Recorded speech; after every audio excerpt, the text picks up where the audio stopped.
আসসালামু আলাইকুম, welcome to our new blogs. আরেকটা নতুন ব্লগ নিয়ে চলে এসেছি।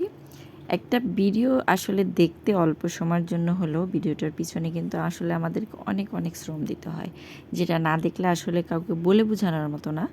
তো আজকে আমি ভিডিওটি করেছি, 2টি কেক বানিয়েছিলাম। তো শুরু থেকে আমার শ্যুট নেওয়ার কথা আসলে মাথায় ছিল না। শেষ পর্যায়ে এসে মনে হয়েছে আসলে কেন না যে আমি একটু ভিডিও করে রাখি, যে এত সুন্দর সুন্দর কেকগুলো বানাই, আসলে সবগুলো কেকের ভিডিও করতে আসলে কষ্ট হয়। কারণ এক হাতে বানানো, এক হাতে ভিডিও আসলে করার মতো বা ক্যামেরাম্যান তো আমার নেই, যেহেতু আমি ছোট ইউজার।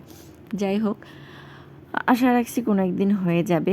তারপরও কষ্ট করে একটু করার চেষ্টা করি, যেটুকু আমি আপনাদের সাথে মাঝে মাঝে শেয়ার করি। তো আজকে আমি কেক বানানোর শেষে আমার মনে হয়েছিল যে আমি যদি হালকা একটু করে ভিডিও করে রাখি তাহলে একটু শেয়ার করতে পারবো। তো দেখেন, একটা কেক আসলে দেখতে অল্প দেখা যায়, খুবই ছোট্ট এবং ভিডিওটাও ছোট, কিন্তু কষ্ট অনেক বেশি।